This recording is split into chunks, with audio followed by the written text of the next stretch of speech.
We are here today because we have sinned. Runners, you have grown lazy. You have grown weak and indolent. Too long have you been carried by a turn 1 blue moose, wild side in your opening hand.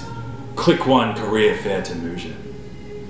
Why make clever plays when you can be carried by cash for days? Who has the time to play around upgrades when the vile rumour mill can do it for you for a single credit? Who needs tight reeds when you can make a pact with the devil himself and be carried through any server with ease? And yet, Boggs forgives. Corporations, you have grown vile and hateful, spamming assets and believing deep down in your heart that your friends in high places will protect you from the wrath of Boggs.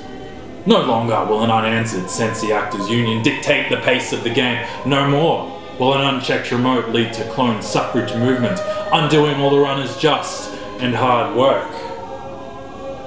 And yet Boggs forgives. And Boggs says, should you wish to play Magnum Opus and take 8 credits every turn and remote lock the corporation into oblivion, you shall. But you shall not. Should the corporation adjust their play accordingly and play fast advance, you shall not clock lock with impunity. And should you wish to include Aesop's pawn shop in your deck and sell every card you have, you shall. But you shall do it but once. The Levy Labs are close to you. And Boggs says, corporation, should you wish to have a Museum of History Cheese Fest, you shall. But you shall not combine it with unstealable 5-3 agendas and bioethics committees and thus create a negative player experience.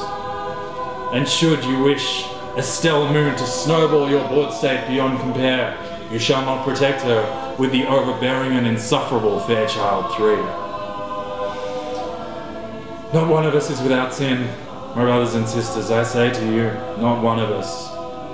But Boggs sees our transgressions. He forgives them, and he welcomes us into the light. Praise Boggs.